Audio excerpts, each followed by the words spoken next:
The morning air hung heavy with fog as Richard Langston stepped out of his sleek black car and into the quiet cemetery. The cold didn't bother him, he had long been numb to it. In his finely tailored coat, he looked out of place among the crumbling gravestones and unkempt grass, yet he returned every year on this day. Today marked 3 years since his only son, Daniel, died in a car crash. Richard carried a bouquet of white lilies, the kind Daniel once said reminded him of his mother, long gone. He stood before the headstone in silence, his lips pressed into a hard line, unsure what to say to a slab of stone. But something was different this time. A soft sound, a woman's muffled crying, broke the stillness. Richard turned, startled. A young woman, dressed in a worn waitress uniform, knelt just a few feet away at Daniel's grave. Beside her stood a little boy, no older than 4, clinging to her leg and watching her with wide eyes. Richard's heart clenched, confused. He'd never seen these two before, yet they were here, grieving at his son's grave like it was their own. The woman gently laid a small hand-knit teddy bear at the base of the headstone. Her shoulders trembled. He stepped forward, unsure whether to speak. The woman looked up, her eyes swollen and red. "I'm sorry," she whispered, voice cracking. "I didn't know anyone else would be here." Richard stared at her, stunned. Something about her felt familiar, and utterly unexpected. Richard remained frozen, studying the woman as she rose slowly to her feet, brushing dirt from her knees. She scooped the little boy into her arms, holding him protectively. He couldn't help but notice how tired she looked, dark circles beneath her eyes, a faded name tag still pinned to her uniform. The boy, small and serious, clutched a daisy in one hand. "I'm sorry," she said again, her voice softer now. "We didn't mean to intrude." "You knew my son?" Richard asked, his voice strained.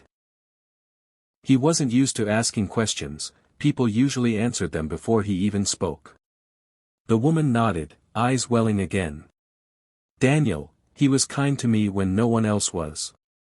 I was pregnant and barely surviving. He came to the diner where I worked night shifts. Just a customer at first. Then one night, he stayed late and listened when I was falling apart." She paused.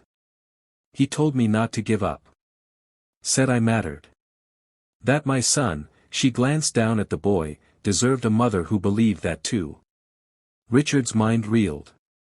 He thought he knew his son, Harvard graduate, brilliant, charming, heir to billions. But this woman spoke of someone entirely different, someone gentle, selfless, grounded. A man who hadn't just inherited privilege, but gave compassion. "I didn't know he was rich," she added, almost laughing through her tears. "He never talked about money. He just showed up when it mattered." Richard's throat tightened. For the first time in years, he was speechless. They moved to a nearby bench under a large oak tree, the little boy now quietly playing with a stick in the dirt as the woman continued. Richard sat beside her, the weight of her words settling deep into his chest. "My name's Elena," she said, offering a hesitant smile. "Back then, I was living out of my car. My boyfriend had disappeared when I told him I was pregnant. I was working double shifts just to afford gas and food. I didn't have anyone." She looked out across the cemetery, her voice trembling. "Daniel came in one night, just before closing. I was too tired to fake a smile. But he didn't look at me like I was broken. He asked how I was, really asked. That night, he left $100 tip. The next night, he brought groceries. A week later, he gave me a number for a clinic and paid for prenatal care. He even came with me to the appointment."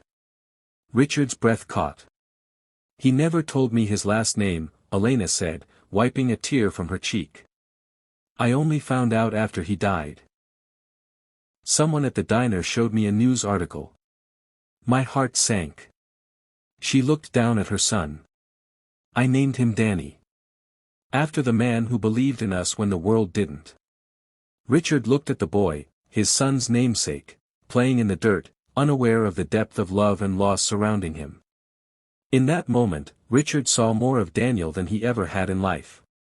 Richard sat in stunned silence, watching the boy trace circles in the dirt with a twig. For all the years he had spent building empires, he had never truly seen people, never paused long enough to understand them. But this woman, and this child, they were living proof of who his son really was. Elena stood to leave, brushing off her apron. "We should go. I just wanted Danny to meet him, even if only here." But as she turned, Richard found himself rising too. "Wait." His voice cracked, unfamiliar and raw. He stepped forward and dropped to one knee, eye level with the boy. The child looked up, curious, unafraid. Richard reached out gently. "May I?" he asked Elena. She nodded. He placed a hand on the boy's shoulder, his throat tightening. "Hi, Danny." The boy smiled.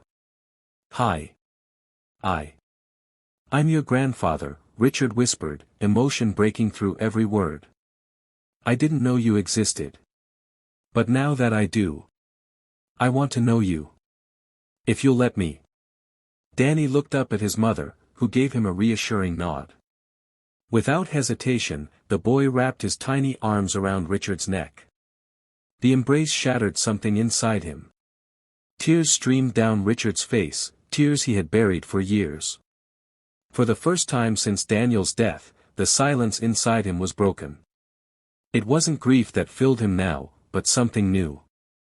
A chance. He held the boy tightly, whispering, "Thank you for finding me." Weeks had passed since that unexpected morning at the cemetery, but Richard Langston was no longer the same man who once measured life in stock prices and square footage. The towering office building still bore his name, but now, something far greater carried his legacy, the Daniel Langston Foundation. It was launched quietly, without press or fanfare, just the way Daniel would have wanted.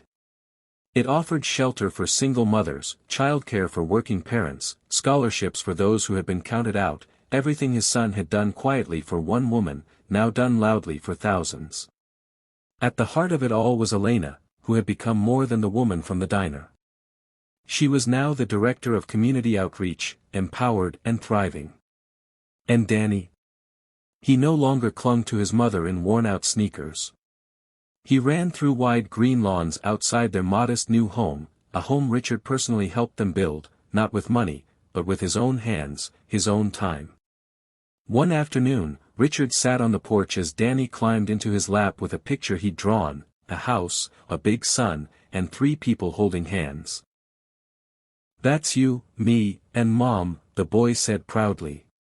"We're a family now." Richard smiled through tears, pulling the boy close. For the first time in his life, he wasn't thinking about what he'd lost, he was overwhelmed by what he'd gained. And in that moment, beneath a golden sunset, he finally understood. True wealth isn't what you leave behind, it's who you lift up while you're here.